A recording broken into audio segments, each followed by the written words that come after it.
Hello guys, welcome to our YouTube channel. तो आज का सेशन बहुत ज़्यादा इंपॉर्टेंट होने वाला है क्योंकि आज हम बात कर रहे हैं ट्रेडमार्क रजिस्ट्रेशन में जो सेक्शन 9 में ऑब्जेक्शन आता है उसके क्या क्या रीजंस होते हैं। तो यहाँ जो टॉप 8 रीजंस है वो आपके सामने आज डिस्कस किए जाएंगी एग्जाम्पल के साथ। तो फर्स्ट आपका है डिस्क्रिप्टिवनेस, मतलब क्या, अगर कोई ट्रेडमार्क है जिसमें डिस्क्रिप्टिव की वजह से जो है ऑब्जेक्शन आता है वो क्यों आता है। जैसे कि सपोज एक कंपनी है, वो एक रजिस्टर करना चाहती है ट्रेडमार्क सुपर फास्ट कंप्यूटर्स के नाम से। तो सिंपली इससे क्या पता लग रहा है कि उनका कंप्यूटर है, कंप्यूटर ऑलरेडी हम क्या चाहते हैं कि कंप्यूटर जो है सुपर फास्ट होना चाहिए।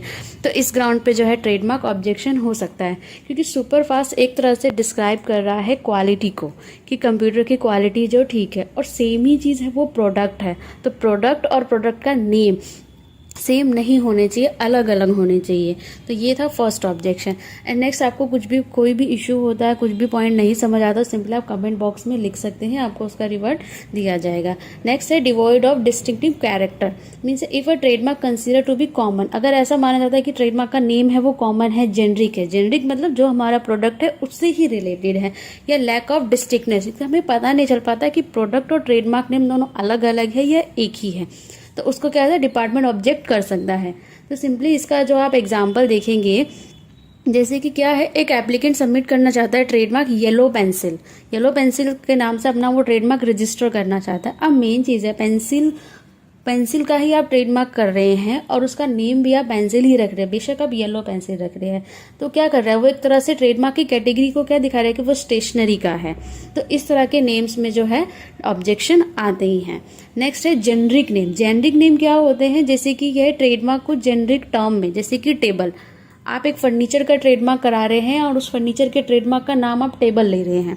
तो ये क्या होता है, फर्नीचर और टेबल एक तरह से क्या है, टेबल फर्नीचर का जेनरिक है, टेबल एक तरह से क्या है, फर्नीचर का ही एक पार्ट है, फर्नीचर को ही टेबल कहा जाता है। तो नेक्स्ट क्या है कि इस तरह के जो जेनरिक टर्म्स है इस पे भी जो ट्रेडमार्क जो डिपार्टमेंट है वो सेक्शन 9 का ऑब्जेक्शन कर देता है, और डेफिनेटली ईजी नहीं है रजिस्टर होना।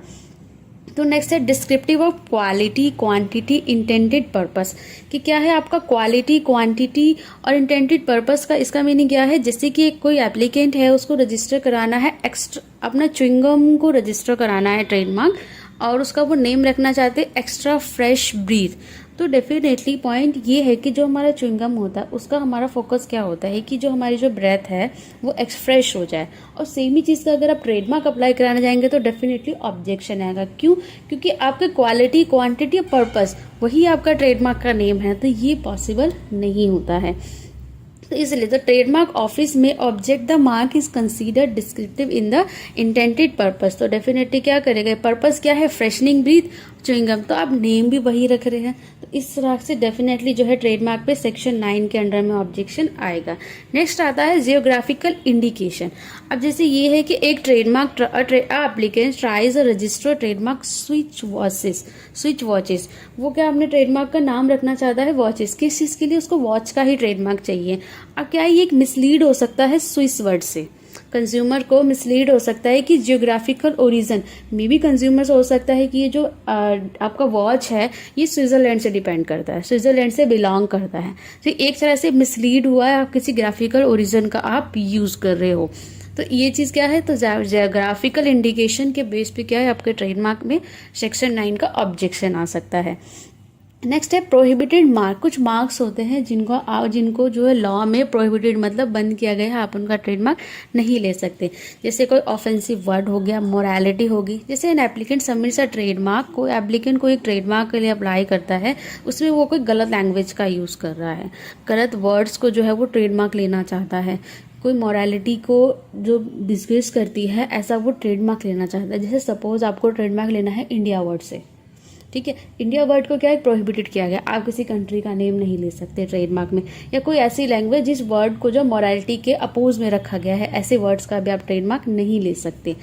डिसेप्टिव मार्क्स, ऐसे मार्क्स जैसे कि जो ही बताते हैं गलत चीज़ें या कुछ और ही मीनिंग दे रहे हैं। जैसे a company applies for a trademark organic energy drink, एक ट्रेडमार्क कंपनी ने अप्लाई किया कि organic energy drink, but reality में वो एनर्जी ड्रिंक ऑर्गेनिक नहीं है, बट वो नाम से लग रहा है कि ठीक है ये तो ऑर्गेनिक ड्रिंक है, तो किससे क्या होगा, कंज्यूमर मिसलीड होगा, उसके साथ धोखा किया जा रहा है। तो सेम चीज़ है कि इस तरह के जो ट्रेडमार्क्स के नेम होते हैं इस पर डिपार्टमेंट ऑब्जेक्शन करता है सेक्शन 9 का। नेक्स्ट है शेप ऑफ गुड्स और पैकेजिंग। आप किसी गुड्स और पैकेजिंग का जो कॉमन है शेप, उसका आप ट्रेडमार्क ले रहे हैं। जैसे an applicant seek to register the 3 dimension shape of soda can of beverage. आप ऐसी सोडा कैन का कुछ ट्रेडमार्क अप्लाई कर रहे हो 3 डायमेंशन इमेज डाल के, जो कि कॉमन है। तो सिंपल सी चीज़ है, अगर कोई चीज़ कॉमन है तो आप उसका ट्रेडमार्क नहीं ले सकते। जैसे आपने देखा होगा कोको कोला, कैंपा, इन सब की जो जब ये इनकी पैकेजिंग चेंज होती है तो डेफिनेटली ये लोग उस चीज़ को रजिस्टर कराते हैं और हमेशा ये कुछ ना चेंजेस लेकर आते हैं। तो इस तरह से जो है आपको ध्यान रखना है जब भी आप अपना ट्रेडमार्क अप्लाई करेंगे कि सेक्शन 9 का ऑब्जेक्शन आ सकता है या नहीं। इसके लिए आप एक चीज़ कर सकते हैं, आप प्रोफेशनल हायर कर सकते हैं।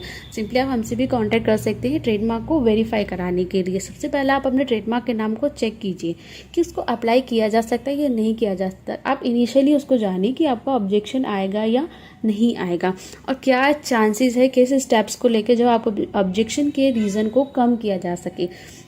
फिर भी आपको कोई भी क्वेरी आती, कोई भी क्वेश्चन है तो आप सिंपली हमसे कांटेक्ट कर सकते हैं ट्रेडमार्क के नेम को वेरीफाई करने के लिए। और कोई भी आपको क्वेश्चन आप नीचे कमेंट बॉक्स में भी लिख सकते हैं। तो ये था कि किस रीज़न से आपके सेक्शन 9 में ऑब्जेक्शन आते हैं। और जैसे कि आपने अपनी कभी ऑब्जेक्शन रिपोर्ट देखी होगी उसमें 91A या 91B आता है। तो नेक्स्ट के वीडियोस में हम 91A या 91B और कई तरह के जो ट्रेडमार्क में ऑब्जेक्शंस आते हैं वो ऑब्जेक्शन रिपोर्ट के साथ ज़रूर डिस्कस करेंगे। तो वीडियो अच्छी लगी तो इसको लाइक, शेयर, सब्सक्राइब और हमारे चैनल को सब्सक्राइब ज़रूर करें। Thanks for watching our video. Thank you so much.